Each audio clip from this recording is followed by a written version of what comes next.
Welcome to Choice Classic Radio. Like us on Facebook, subscribe to us on YouTube, and help keep this show alive by donating at choiceclassicradio.com. For more of your favorite old-time radio shows, join us on our companion podcast, Choice Classic Radio Detectives, where we bring to you tales from the greatest detective shows the golden age of radio had to offer. And now, with 926 episodes from 1934 to 1955, we bring to you Lux Radio Theater. From Hollywood, California, the Lux Radio Theater presents Edward Arnold, Fay Wray, and H.B. Warner in The Boss.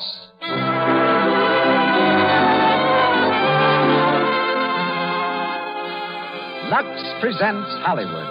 Our thanks to those of you who are expressing your approval of our program by regular purchases of our product, Lux Toilet Soap. You'll find you like our product as much as you like our theater, and we appreciate your loyalty, for it is your loyalty to Lux that makes this program possible. In our theater tonight are Edward Arnold, Fay Wray, and H.B. Warner, whom you'll hear in a moment in The Boss. As special guest, we bring you Dorothy Dix, nationally known advisor on love and marriage, and one of the most famous columnists in the history of journalism. Louis Silvers directs our music. The Lux Radio Theater is personally produced by Hollywood's master showman, your host, ladies and gentlemen, Mr. Cecil B. DeMille.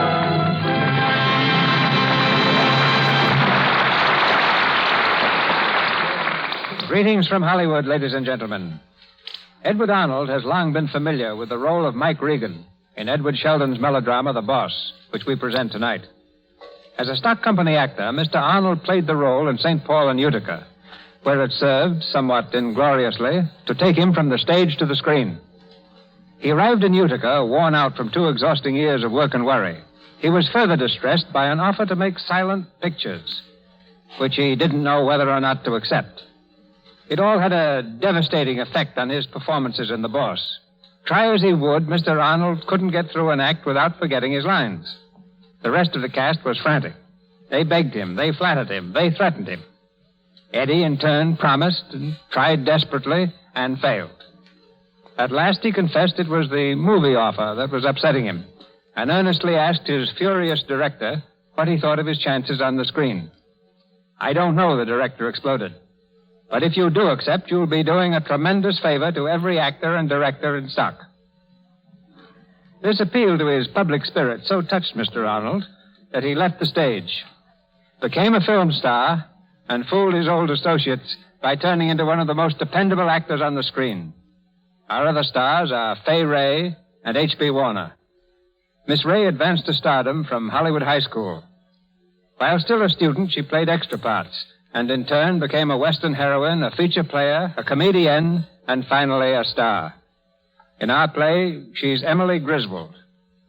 My association with H.B. Warner dates back to the time he became the original star of Alias Jimmy Valentine.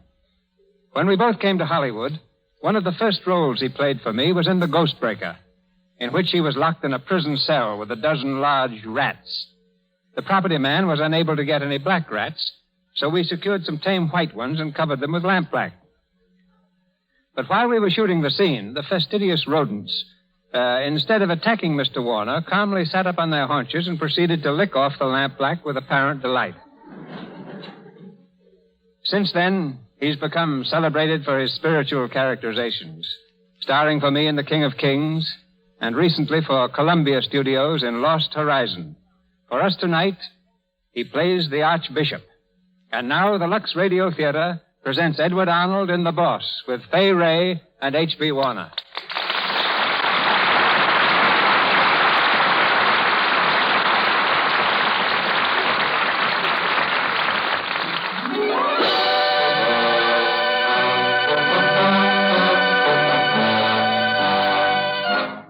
The tenement district of a Middle Western city. On a side street which comes to a dead end at the riverfront, the limousine is pulled up to the curb. In the back seat is Mike Regan, the political and financial boss of the town. And beside him, his boyhood friend, now his Grace the Archbishop. The priest leans forward, talking earnestly.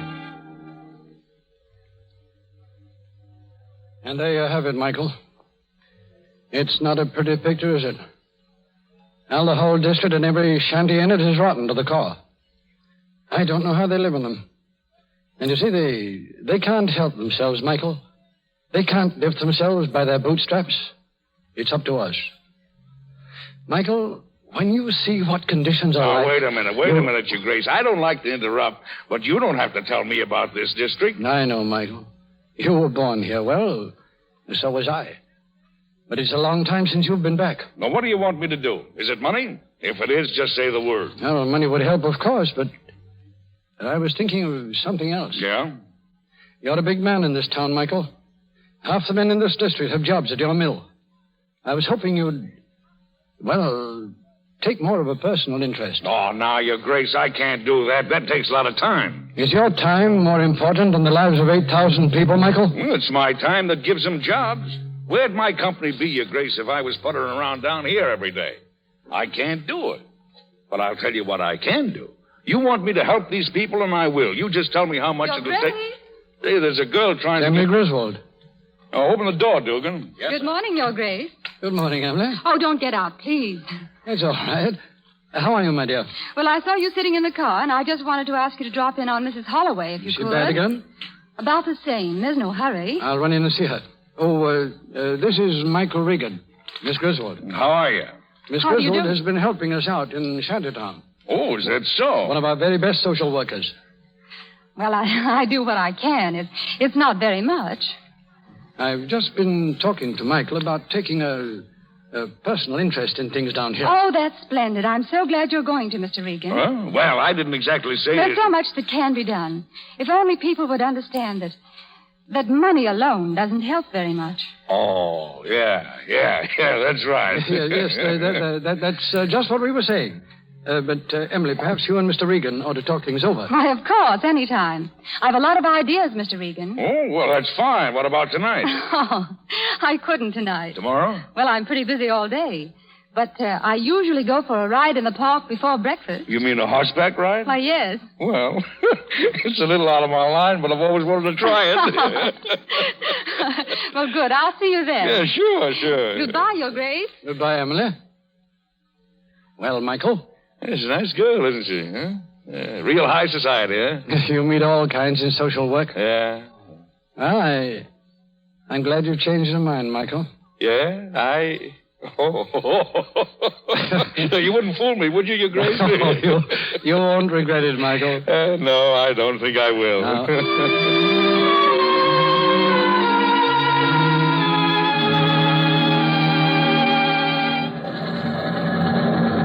Morning, boss. Hello, Ed. Morning, Mr. Regan. Nice day, boss. Not bad. Good morning, Mr. Regan. Hello, Davis. Out riding this morning, sir? Yeah, I'm getting so I can almost stay on a horse now. Hello, Porky. Hi, boss. Waiting to see me? Yeah. All right, Davis, outside. Yes, sir. The mail's on your desk, sir. Thank you. Hello, Porky. Well, he's come, just like he said he would. Oh, That young Griswold guy. all right. Did he say what he wanted? No. But I only need one guess. It's probably about them contracts you've been taking from under his old man's nose. Well, what about him? I was just wondering what you was going to do. Well, I'm going to keep him, of course. I got him fair and square, didn't I? Sure. Only I was thinking, you are out riding with his sister every morning. Porky, you're a softy. Business and sentiment don't mix. You know that. Send him in here. Okay. Mr. Regan here now. Thanks. Now, come in. My name's Donald Griswold. Yeah, I know. Sit down. As you probably also know why I'm here. I guess so. Regan, you've been underbidding us on every contract we have. I want to know what's behind it. Oh, there ain't nothing behind it. Except I can sell cheaper, that's all. The Western Amalgamated went over to you this morning. Oh, did it? Well, that's the way it goes, young fellow. They say that competition is the life. This isn't competition, Regan. It's robbery. Yeah? We've had those contracts for years. And just because you pay your labor starvation wages, you think you can sneak in That's and... enough of that, young fellow. I didn't ask you to come here. If you want to talk business, send your old man around. I don't deal with kids. When can you see us? Will you be home tonight? Home? I don't see what that has to do Well, with I'll it. be passing that way around 8 o'clock, that's all. I've been wanting to talk to your old man anyhow. Well? I suppose we'll have to be there. Good. Can I have a cigar? Thanks, but we can still afford our own. Oh. Kid's got gumption, Mike. Yeah, I guess it runs in the family.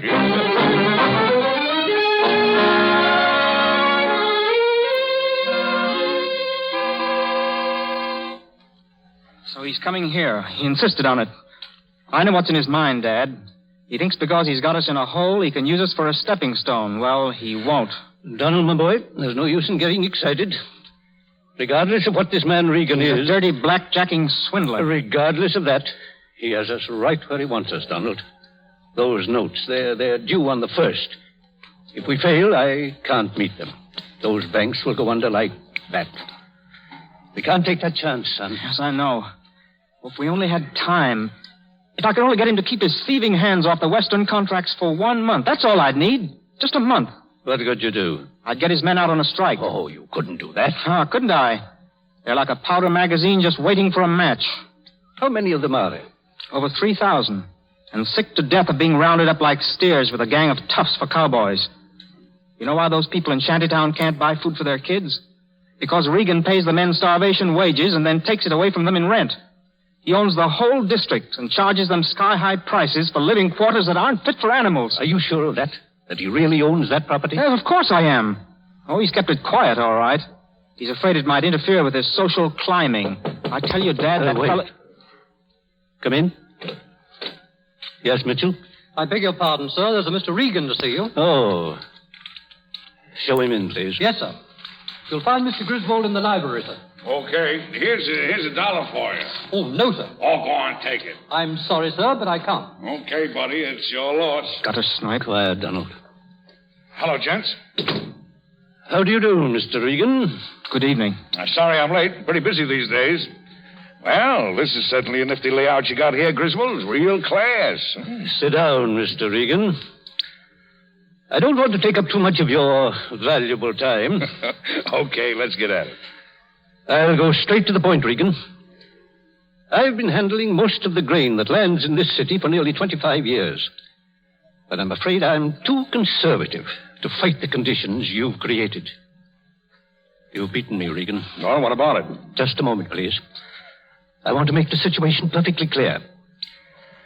For a good many years, I've also been rather prominent in the direction of 3 important banks. Yeah, the People's Trust, the Union Guarantee, and the Farmers Loan. Yes. Yeah, and they've put up the money you've been fighting me with. You'll file your bankruptcy petition within a week. There'll be a run on those banks, and they'll go to blazes so quick, they'll never know what struck them. I know. If you take over my business now, you'll shake the credit of the whole state. I don't give a hoot for the credit of the state.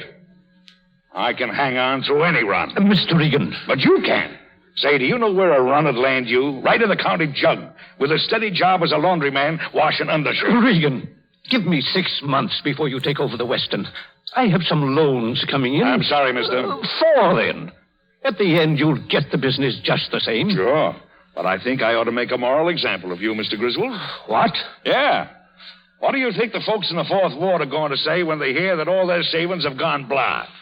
Sure, there are a lot of hooligans and that wouldn't know a cream to mint from a grand piano. But what are you going to tell them, Mr. Griswold, when they up and smash your beak off on the way to jail? I assumed you came here to talk business, Mr. Regan. I can see it's hopeless now. Forget it. The trouble with you patent leather guys is you can't see a joke when it jumps up and hits you in the teeth. I'm trying to make it tough for you. I was only kidding. Hey, what do you say to a compromise? Compromise? That's the idea. A bunch up of the 2 firms. You mean an amalgamation? That's right. But my mouth's too full of teeth to say it. Oh, what do you say? An amalgamation. No, you can't do it, Dad. I've got to think of those depositors. I know that, but he's got something else up his sleeve. He must have. Why don't you lay it on the table, Regan? You're a sharp young feller, ain't you? Well, you called my bluff, and I don't mind showing my hand. Mr. Griswold, I didn't care nothing about squaring things up this way when I started in to grab your business. I've been thinking. And right now, I'd like to make up good and close to you because, Because what? Well, because I want to ask your daughter if by any chance she'd mind being Mrs. Regan. What? Marry me, that's what. Get out, Regan. Get out and stay out. What do you mean? You heard him. Get out. Oh, so I'm canned, huh? Yeah, I get the bum's rush, huh? Well, let me tell you something, you stuffed shirts. I got you where I want you, and by heaven, I won't let go till you're squealing like a couple of stuck pigs. We know what you can do, and we're telling you to get out. Father, Donald, what's the matter? Oh, good evening, Miss Emily. Go upstairs, Emily. No, I won't. There's something wrong. Will you please get out of here? What for? Miss Griswold's a pretty important person in this business.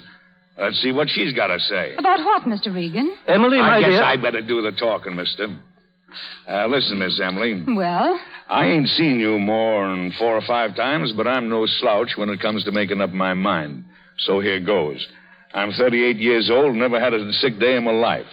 I don't gamble or play the races, and I never got mixed up with women because I've been on the jump all the time, I suppose, and they tell me that women takes up a lot of time.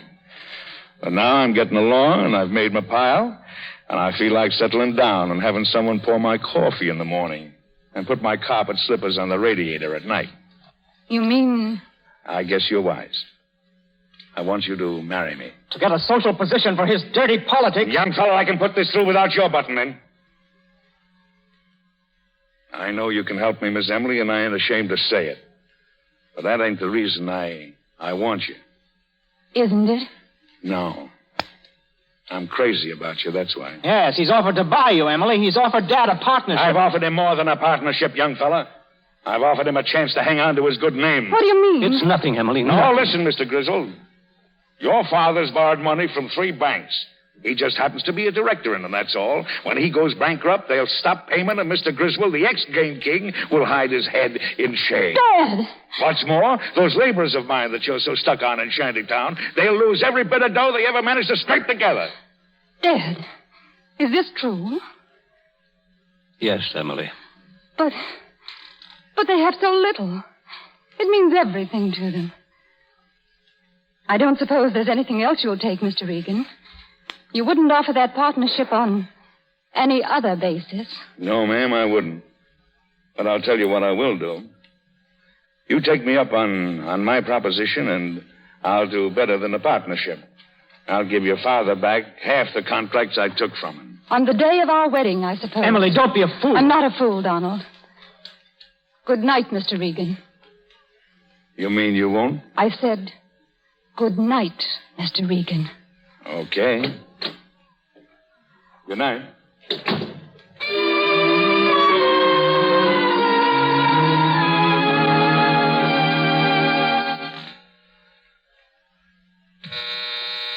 Who is it? Hold your horses, will you? This is a fine hour to be coming in. Ooh. May I come in, please? I know it's rather late, but do you mind? No, of course not. Come in.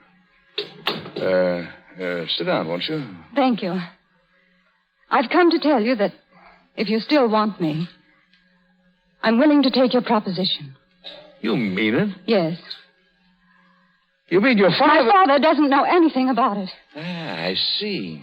Before we go any further, I'd like you to understand one thing. I don't care for you. I never will care for you. No?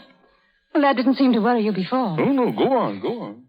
If I marry you, it's with the understanding that everything stops at the church door. Yeah, but you... Those are my conditions. I'll help you with my position. I'll do my best for you that way. But that's all. It's just an everyday bargain.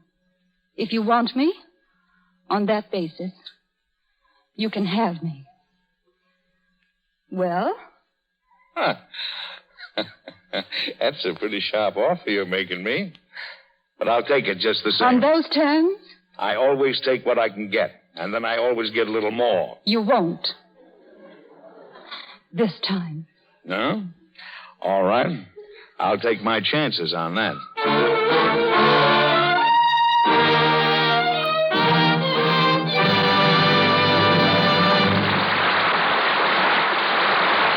And so ends Act One of The Boss, starring Edward Arnold, Fay Ray, and H.B. Warner. In a few moments, our stars will return in Act Two. Let's take advantage of this short intermission to play a little game. We're going to give you some bits of neighborly gossip about the screen stars, but we won't give you their names. See if you can guess to whom each item applies. You'll want pencil and paper for this. There will be 5 questions. Ready? A young lady who knows all the answers will read the questions, and at the end of each, give you the right answer and tell you how much credit to give yourself if you're right. Are you ready? Question 1. We don't usually associate screen stars with homely domestic chores, but there is one Hollywood beauty who is frequently seen doing her own marketing. Do you know who she is? The answer is, and if you're right, give yourself 15, Miriam Hopkins. Question 2. Screen stars, poor dears, are usually too busy on location to go off on a honeymoon. One of them, however, recently determined nothing was going to interfere with her long-dreamed-of jaunt through Europe with her new husband. And off she went. Can you name her? The answer is Claudette Colbert. 15 for that one, too, if you have it right. Claudette Colbert. Question 3. To be included among the first 10 box office draws is the goal at which all screen stars aim. Recently, a young unknown came to Hollywood and took the country by storm with her first picture. She is the first woman star since sound pictures came in to reach that enviable first 10 spot in the short space of 1 year. Do you know her? The answer is Sonia Henney. Take 15 credits if you got that one, Sonia Henney. Question 4.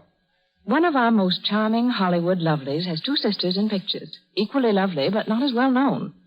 Who are these 3 little maids? They look alike, too. Did you get it right? Loretta Young, Sally Blaine, and Polly Ann Young. You can have 15 for that one. Loretta Young and her 2 sisters. Question 5. The camera shows up the tiniest complexion flaw. Screen stars must keep skin smooth and clear at all times.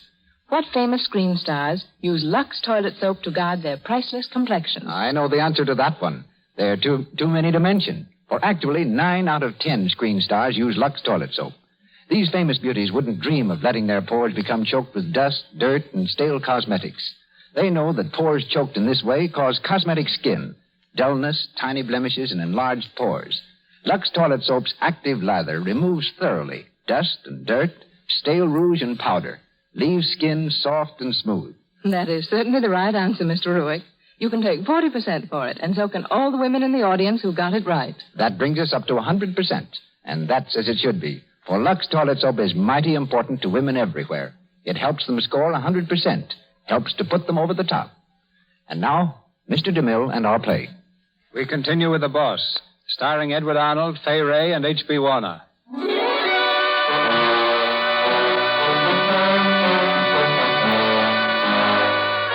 Several months have passed. Donald Griswold, roused to fury by Emily's marriage, has been fighting Regan openly. Agitating among the mill workers, he's brought them to fever heat, and the word strike goes whispering through the plant. Porky McCoy has just brought this news to the boss. They're having a meeting tonight, boss, over in St. Mary's Hall. Young Griswold is going to speak, and he's bringing a whole crowd of the big shots with him. J.C. Tyler, Roland Adams, and the Archbishop himself. The Archbishop? Yeah. And if he speaks against us, we're through. The men will walk out like sheep. Through, eh? All right. Let him quit. If the Western will stand by me for another week, I'll beat him to a standstill. How? I got a bunch of men on their way right now. 3,000 of them. They'll work for half pay. Say, that's great, boss. That's swell. Now, you get over to that meeting tonight and let me know how things are going, see? I'll be home if you want me. Call me anytime. Okay, boss. Lick me, huh? Yes, they will.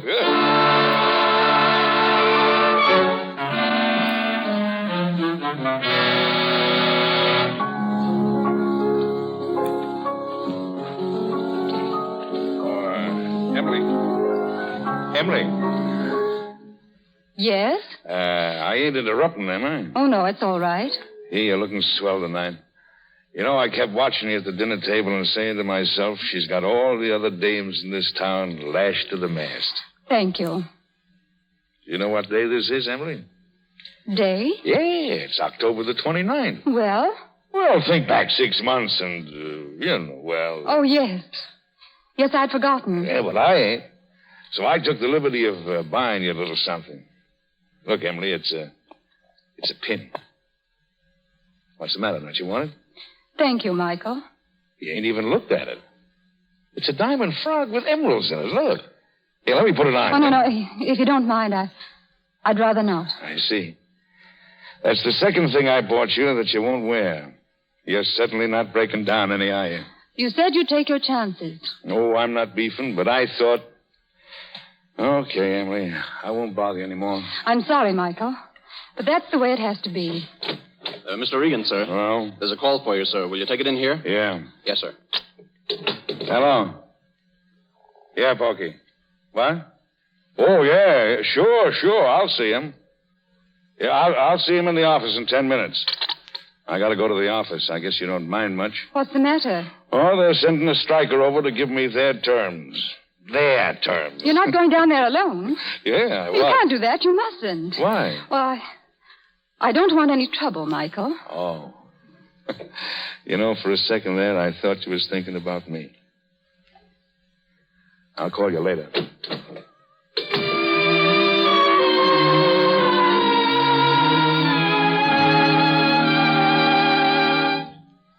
Those are the terms, Regan.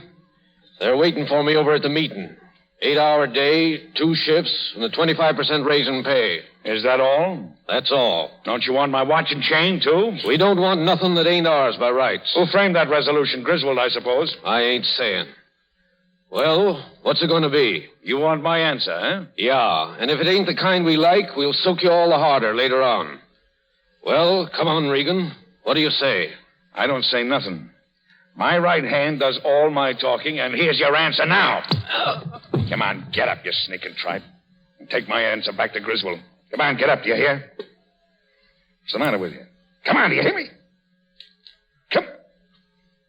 God. Michael. Shut that door. What do you do down here? I told you. What happened? What did you do to him? Oh, they sent him over here, and I hit him. Get some water. Yeah, Quick. Yeah. Oh. Did I finish him? I don't know. Give me your handkerchief. What's that mark on his head? I didn't hit him there. He must have fallen against the desk. Oh, I hope you're proud of yourself, Michael. Oh, lay off, will you? I didn't mean to hit him that hard. I lost my head. Do you know this man? No, just that he was one of the men in the... Do you know anything about him? No. Well, I do. He was at the hospital last week when I went to see his wife. His wife? She's sick. She's dying. Dying? I didn't know that. What did he come here for? Why didn't they send someone else? Well, it's too late for that now. Yeah. Where's my wallet? What are you doing? Oh, just a couple of bills, that's all. I'll slip them in his pocket. I guess he didn't use them. I suppose you think that makes everything all right. Well, whether it does or not, it'll help, won't it? I didn't mean to hit him that hard. I lost my head. Oh, I knew this was going to happen. Michael. Listen. Michael Regan. There's someone come up the steps. I gotta get this guy out of here. Michael. It's the Archbishop. The Archbishop? If he sees this, stall him for a minute. I gotta get this guy in the other office. Can you carry him alone? Yeah, sure, stall him. Michael. Come in, Your Grace. Well, Emily. I didn't expect to find you here. Where's Michael? He'll be right in. I tried to call him at home, but they said he was here. I've got to speak to him, Emily. Why, yes, Your Grace. Well. Good evening, Father. I'm glad you're still here, Michael. Now, sit down, Your Grace. Sit down. I haven't time. I'm on my way to the strikers' meeting in St. Mary's Hall. Strikers' meeting? Oh, now, you're not going to speak against me, Father. That's just what I've got to do. But why? Young Griswold was talking to me this afternoon, and I see I've kept my mouth shut long enough. So I just stopped off on my way down for the sake of old times, Mickey, to ask you if you won't give in before it's all too late. Give in and take a licking, huh? Yeah, you were never much good at that, were you? You were always the fightingest kid in the whole Fourth Ward. I guess I was. But remember, Mickey, whenever you'd go too far, I'd rise up in the name of righteousness and beat the very stuffing out of you. Well, you was 2 years older than me. And the blame side bigger, too. Oh, Mickey. Yes, Father. I'll give it up, my son. Tell the men you'll give them what they want. They deserve it, and... Oh, it's for your sake I'm asking, Mickey. And if I don't? I'll speak at this meeting tonight. I'll tell these strikers I'm behind them. I won't rest until I've struck you to the ground, my son, and I can do it. You know I can. All right. You've got me, Father. I'll give in. You mean it? Sure. If you go straight home from here without showing yourself or speaking at the hall, I'll send them word tomorrow morning that I'm down. And by Sunday, we'll have the terms all settled. You promise? Well, sure, I promise. I hope I can trust you, Michael. You can trust me like you trust yourself. All right. I won't go near that meeting tonight. That's all I wanted to know, Father. In a week, you'll have settled it for good? Just 1 week, and I'll settle it for good and all. Your Grace, do you hear that? Do you know what he means? What are you talking about? Why don't you I won't shut up. He's lied to you, Father. What? You're crazy. He's lied to you. He hasn't the least intention of giving up 1 inch to those strikers. Don't mind her, Father. She's off a nut. He's just fighting for time. Time, that's all he wants. A week? Why, in a week, he's going to have 3,000 men here to take over the strikers' jobs. Who told you that? Regan, is this true? Oh, she's crazy, I tell you. I've had a change of heart. I feel as if every one of them strikers was my brother. Your brother? Open that door, Your Grace, and look into the next room. Shut up, The I man tell you'll you. see there brought the strikers' ultimatum to this office tonight. He'll show you how my husband treats his brothers. Father, wait a second. Listen. Get out of my way. So you lied, Michael. You lied to me. It was an accident, Father. I didn't mean to hurt him. No? And you don't mean to keep your word about settling the strike. Well, we'll see about that. Wait a minute, Father. Where are you going? To St. Mary's Hall. No, Father, you can't do that. I can and I will. I'll talk to the citizens of this town as a priest has never talked to them before. Now get out of my way. Father, wait.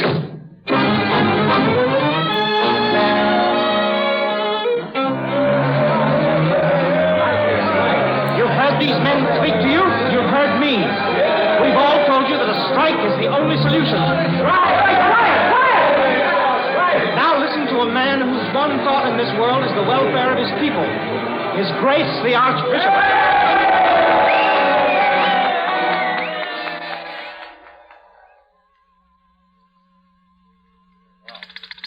Hello, are you still there? Well, listen, Porky. Take down everything he says, everything. Then call me here at home.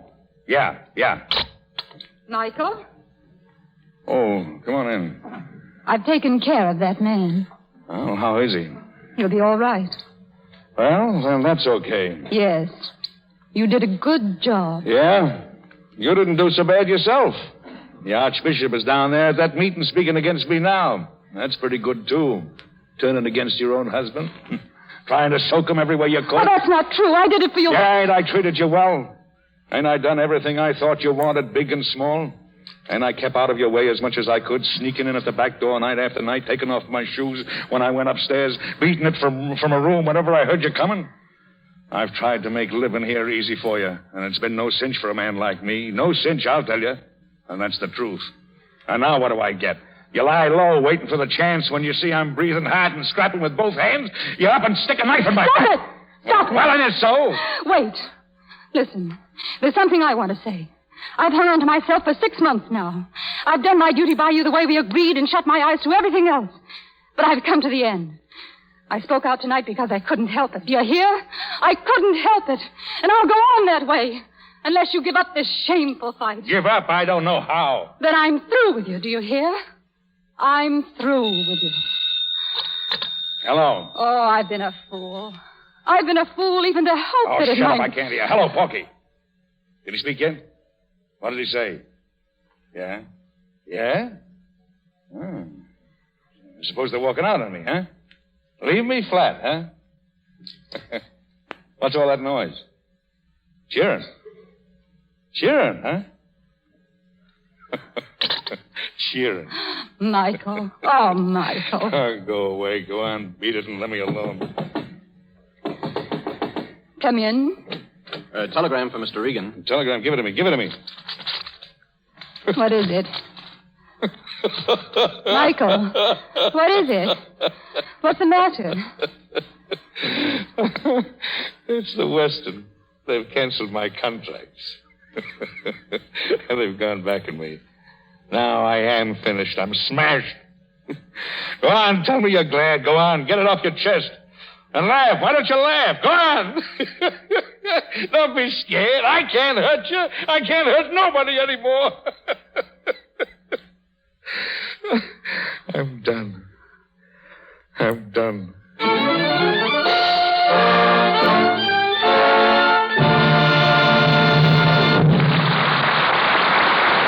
We pause for station identification. This is the Columbia Broadcasting System.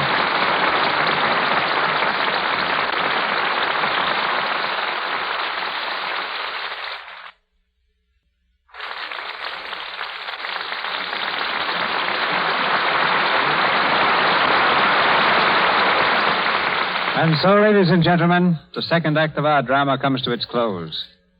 Our stars will be back in a moment, though, to continue this story of a mismated man and woman.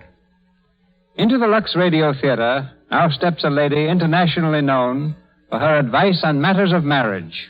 Her name is Dorothy Dix. You've doubtless read her famous column that's syndicated in newspapers the world over. At the moment, she's sitting in the study of her home in New Orleans, behind a carved oak desk, across which the troubles of millions of persons have come to her. Miss Dix has just recently celebrated her 41st anniversary of the Dorothy Dix column, and yet that study is just as full of life, of interest, and of compassion as ever before. Tonight, for the first time in her life, she speaks over the radio. We're honored to welcome her on the air, and it's my privilege to extend the stage of the Lux Radio Theater to her now. Miss Dorothy Dix speaks to you from New Orleans.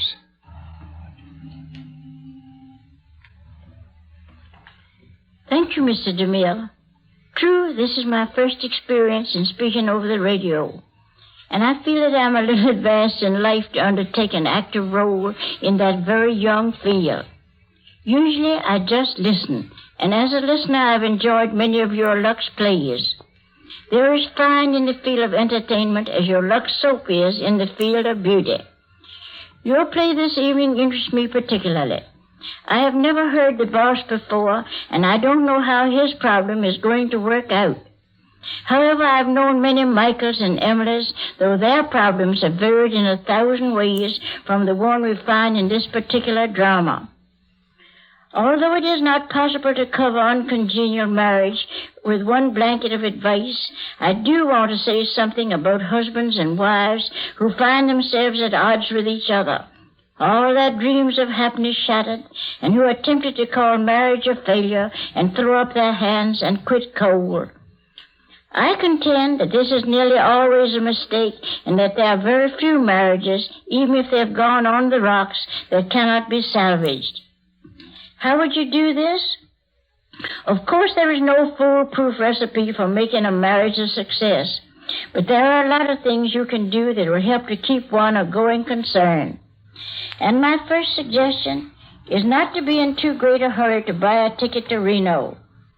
Give your marriage a chance to jail. Don't call it off before you've made an honest try of it. It takes a lot of time for any business to get on its feet and for partners to learn to adjust themselves to each other. Many a business that tottered on the verge of bankruptcy has, in the end, made millions for those who had the grit to stick to it and see it through.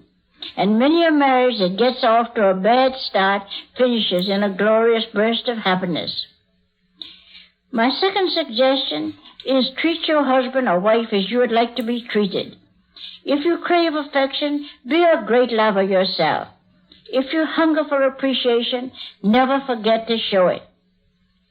My third suggestion is look for the virtues of the one to whom you are married and shut your eyes to his or her faults. There is a lot of self-hypnotism in love, and we can find in our mates what we want to find if we try hard enough. Don't forget that an ounce of tact will go farther than a ton of arguments and reproaches. And hold fast to the thought that husbands and wives do fall in love with each other, and many disgruntled ones find a happy solution to their difficulties. And if all of your efforts to make a happy marriage fail, still you profit, because you have enriched your soul and fortified your character. You have not cheated yourself out of all that is good and strong and rich in life by turning quitter. These thoughts I leave with you. I'm happy to have talked with you, and I will now join you as a listener. For I, too, want to know how the boss is going to solve his problem. For your 3 suggestions, Miss Dix, accept our gratitude. We're back now in Hollywood, presenting Edward Arnold, Fay Ray, and H.B. Warner in The Boss.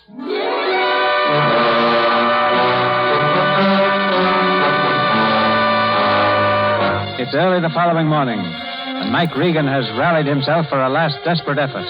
He and Porky McCoy are in a car, touring slowly through the town, on the lookout for fresh activities of the strikers. You oughtn't to be here, boss. If we run into any of that mob, they'll Shut up, Porky. I know what I'm doing. Yeah? I wish I was sure of that. Hey, look. Stop the car. There they are, boss. The whole mob of them. They're heading for the plants. That's Griswold with him, ain't it? Looks like him. He's taking them there for a meeting. You're trying to bust me on the home grounds, huh? Let me out, boss. I'll round up a couple of the old gang and we'll... No rough stuff. Okay, boss. But we ought to know what they're going to do. They might start... All right, take it easy. I'll be at the house if you want me. Okay, boss. I'll call you up the first thing. Right.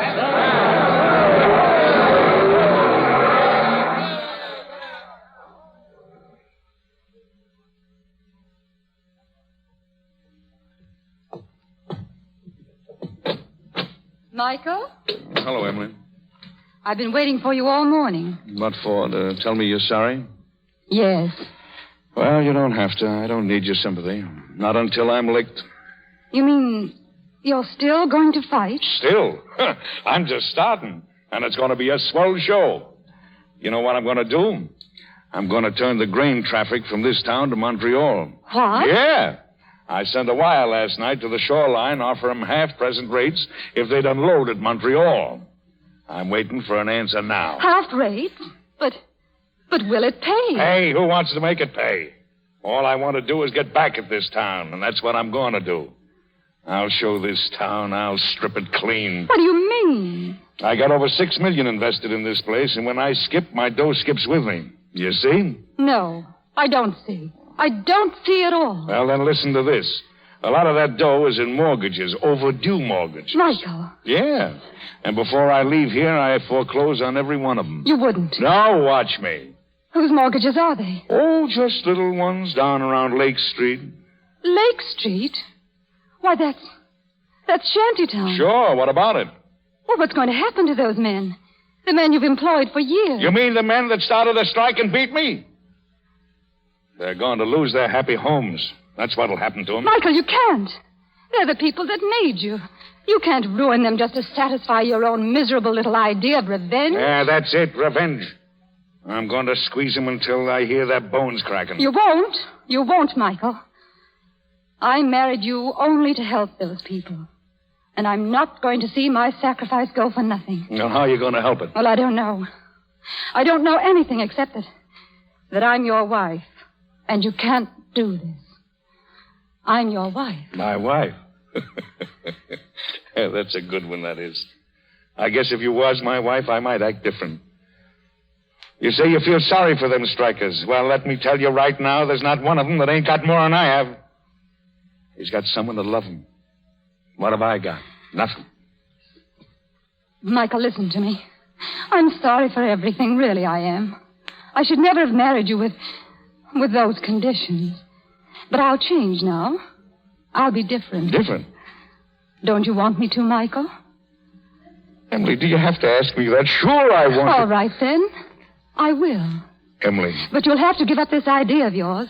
Oh, yeah? You've got to leave those people alone. Oh, so it's another bargain you're making. Is that it? No, it isn't. Yes, it is. You're driving another bargain just like you did the last time. Do you think I want you if that's how you come to me? Do you think I'll take my wife that way? Michael. I won't have you, see? If you don't come to me of your own free will, I don't want you at all. No, you're wrong. It is of my own. Who is it?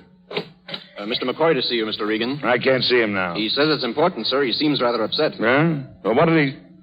All right, send him in the library. Yes, sir. I'll speak to you later.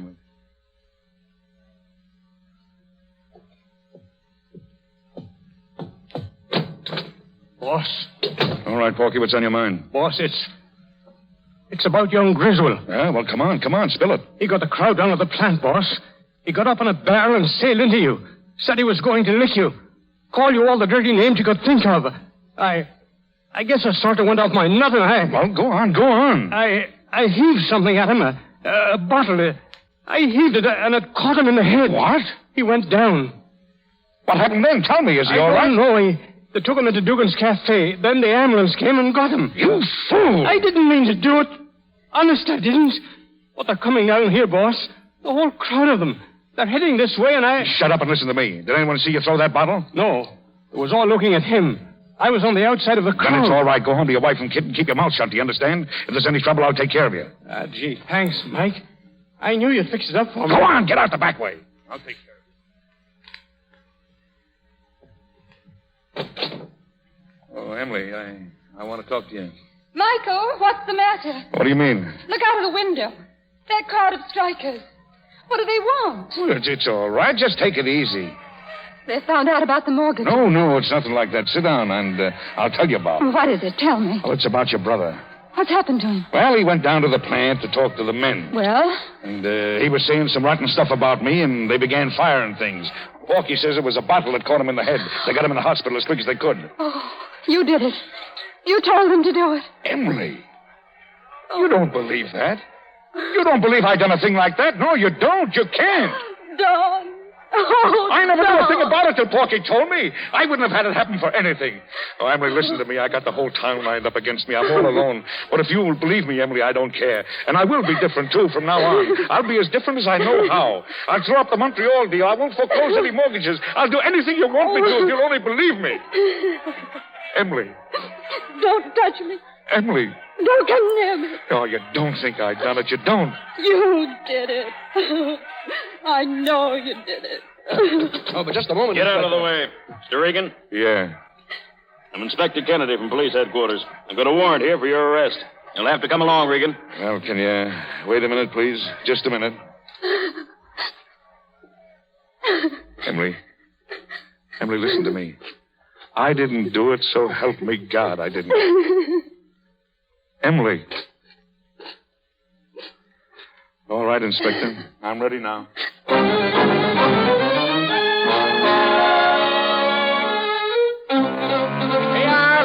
Donald Griswold sinking. Paper, Donald Griswold. The body, Regan held for question. Prisoner accused held without bail. Regan held. Paper.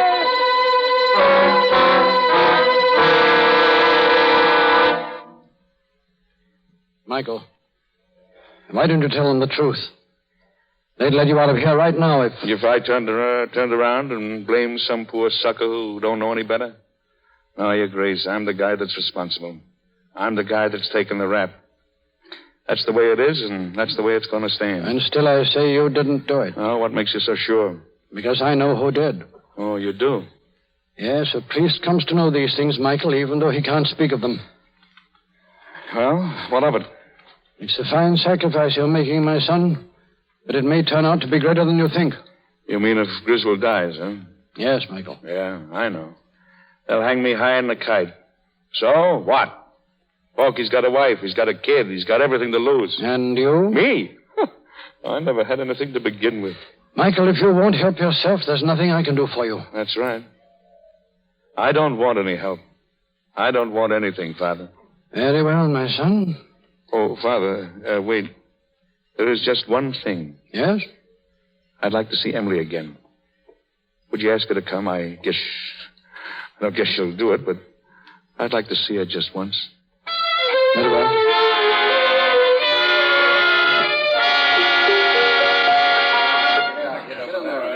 Name, please.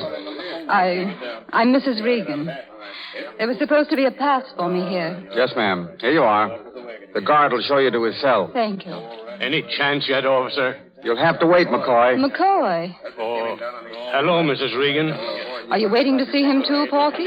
Well, no. No, ma'am, I ain't. This way, Mrs. Regan. Thank you.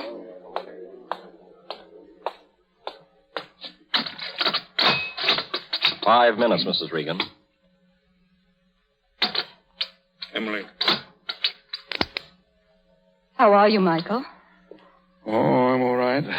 I'm glad to see you, Emily. Did the Archbishop tell you... I haven't seen the Archbishop. Huh? No, I've been at the hospital since yesterday. Oh. Well, I wanted to see you, Emily. It's about those mortgages. Yes? I thought I'd deed them over to you if you didn't mind. Deed them over to me? But I thought you were going to foreclose. I changed my mind. Why? Oh, I don't know. When you're up against it the way I am now, you sort of feel like squaring everything up. And I thought seeing you was so interesting, those men down there, like to keep an eye on them, see that they don't get into trouble. They're just like kids, you know. I guess they need someone to look after them. Oh, Michael. Will you do it then? Oh, that's fine. I'll fix the papers up tomorrow. Oh, thank you. Oh, that's all right. Well, you're the boss now, Emily. The boss of Shantytown, eh? I guess you'll be a better one than me. Are you going to Montreal soon? Montreal? No. Guess I ain't going any place for a long time yet. You mean on account of Don? Yeah. Well, then you don't know. Know what? Well, it's all right. He's going to get well. Is he? Yes, that's what the doctor says. He operated at 2 o'clock. Don knew me before I left the hospital. Oh, gee, I'm glad. I'm awful glad, Emily. So you can probably go to Montreal after all. Yeah, I suppose I can, but somehow I guess I won't. You're giving that up, too? Well, it looks that way. But why? You don't have to. Can't I do a decent thing sometimes just for the fun of it? Just for the fun of it? Well, I ain't doing it for any other reason. You've changed. Me? No. I'm just the same as I always was. Well, then I've changed. Because everything looks different to me now, Michael. I'm sorry I didn't believe you about Don. Oh, what's the difference? You've done so many things, and I knew how you felt about Don, and when you told me, it all seemed to go together. I couldn't think... Don't begin that again, please. But now it's all right. I'm sure now. I know you didn't do it. You believe me? Yes, I do. And you've got to forgive me for not believing you before. Quit it, don't. But I'll make up for it, you'll see. I'll make up for it, I promise. You mean you... No, Emily. I know you're just saying it to make things easy for me, but... Oh, no, I know. Sure you are. We can't pick it up now. We've got to start all over, only this time we got to start alone. Why? We were all wrong, Emily, right from the beginning. I was wrong in thinking I could ever make you happy, and you was wrong in thinking you could ever let me try. Oh, don't. Please People don't. have to love each other awful hard before they can get married. If you and me had done that, well, I guess everything would have been all right. But as it is, Michael. all the bills paid, the accounts all closed. If there's any forgiving to be done, I guess I'll do my share. I hope God gives you all the things you never could get from me, Emily. I hope you'll live happy. Good luck to you, and goodbye. Mr. Regan? Yeah? That man, McCoy. What about him? He just spilled the whole thing. He went in to see the inspector and made an affidavit, saying that he threw the bottle and you had nothing to do with it. McCoy said that. Yes, ma'am. So you're all right, Regan. Officer. Yes, ma'am. Would you call my chauffeur? I'm going to take my husband home. Sure, Mrs. Regan. Emily. Michael, is that your overcoat? Yeah, but... Well, here, put it on. And be sure to button it up. It's chilly out. And your hat. Oh, wait. I'll show you how you'll have to wear it now. Not tilted over your eye like that, Michael. Straight, or almost straight anyway. You mean like this? Yes, like that. That's fine. Now take it off. What? I just put it on. Oh, Michael. Do you think I'm going to let you kiss me with it on? Emily. Oh, gee.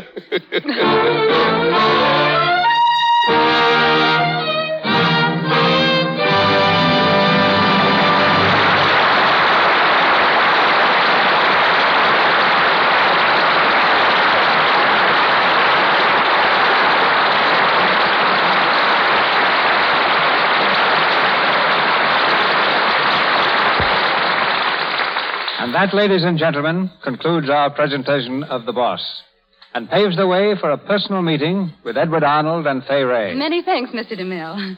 It's such a pleasure to be here, and it gives me another opportunity to thank the sponsors of this program for their wonderful product. Here in Hollywood, where a girl has to be most careful about her complexion, Lux Soap is indeed a friend. I know I wouldn't think of using anything else. You know, that's very kind of you, Fay, and I thank you. I've heard you're something of a poet, and I believe our audience would like to hear one of your efforts. Well, I'm not so sure you should be so sure. You know, my career as an amateur poet began and ended when I was 14. While other kids were playing cops and robbers, I was writing poems. But after I saw one published, well, let's talk about Eddie. You know, I'm worried about you, Eddie. Haven't you been well? Yeah, I'm fine. I'm marvelous. Why?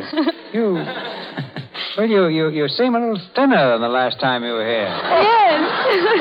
Oh, that. Are you reducing for a new picture? No, it's not that. Well, but you certainly are thinner. Well, if you must know, it's because my wife is away. Yeah. She's in New York doing some concert singing, and until she returns, well, I'm doing the cooking. I've always understood that you're an excellent cook. They tell me your sour braten and potato dumplings are a symphony in calories. It's really nothing but a hobby to me, cooking. Just like Fay here writes poetry. Of course, anybody can write poetry. But sour braten and potato dumplings, Well, now, if your old sour braten is so good, what's the recipe? I bet you don't even know how to cook it. Oh, yeah? I'll not only tell you how, but what's more, just to prove how easy it is to write poetry, I'll do it in rhyme. I dare you. All right, here it goes. Now, the title of this poem is Sauerbraten. I tossed it off one day after eating some of my own sauerbraten, so blame it on the cooking if you want to. Of all the things that man has begotten, what is more grand than sauerbraten? Especially when you serve it in those dumplings made of potatoes. I'm sure my teeth have never sodden a tastier dish than sauerbraten. So it tastes like food and not like water. Soak the meat in a bucket of water, and just to be sure it's especially nice, add a cupful of vinegar and a thimbleful of spice. The reason why it is sometimes tough is because many people don't soak it enough. Let it soak for 3 days or 4 at the most. Then cook in the oven like you cook a pot roast. Now for the dumplings made of spuds, in order that you won't be duds. And for the best results from a boiled potato, boil them first and peel them later. After they've cooled, they'll look much nicer if you slice them through a potato slicer. Then drop them into a batter consisting of pepper and salt and flour and mixing. It's not essential, but if you like to putter, slip in some croutons fried in butter. Back to the pot, the whole thing goes. Batter, croutons, potatoes. There to boil, bubble, bubble, bubble. Potato dumplings are an awful lot of trouble. But what tastes better if you've cooked them right? There's nothing more tender and nothing more light. You can have your squab. You can have your mutton. Please pass those dumplings and sauerbraten. By Edward Arnold, the end. And now you know why I don't write poetry. Good night, C.B. Good night. Good night, poets. A very important announcement about next week's play in Stars comes from Mr. DeMille shortly. Heard in tonight's drama were Howard Phillips as Donald Griswold, Frank Shannon as Porky McCoy, Wright Kramer as Mr. Griswold, Eric Wilton as Mitchell, Earl Gunn as Scanlon, Lou Merrill as the inspector, Frank Nelson as Davis, David Kerman as Dave, Sidney Newman as Gates, Eddie Kane as an officer, and Ross Forrester as a newsboy. Mr. Arnold appeared through courtesy of B.P. Schulberg and Louis Silver's 20th Century Fox, where he directed music for the new film Sally, Irene, and Mary. Back now to our producer. Last January, the Lux Radio Theater was honored with the presence of one of the greatest actors of our generation, who chose our stage as the scene of his first dramatic performance on the air. We are proud to announce that he has acceded to your many requests for a return engagement. So next Monday night, we present Mr. George Arliss, accompanied by his lovely wife, Florence Arliss, and an all-star cast. Mr. Arliss will reenact his memorable screen portrayal, The Man Who Played God, an inspiring drama of a sensitive man fighting to overcome a physical handicap and find his rightful place in society.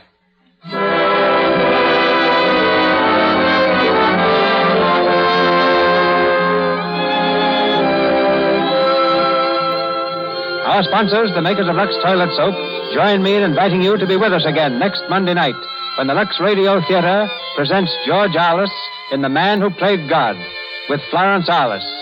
This is Cecil B. DeMille saying good night to you from Hollywood.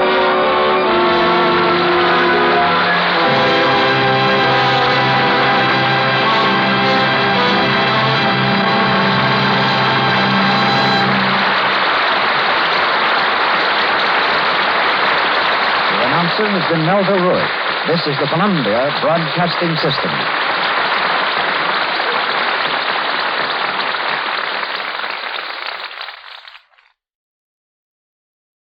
That concludes today's episode. We'd like to thank you and remind you to donate at choiceclassicradio.com. Remember, your donations make episodes like this possible.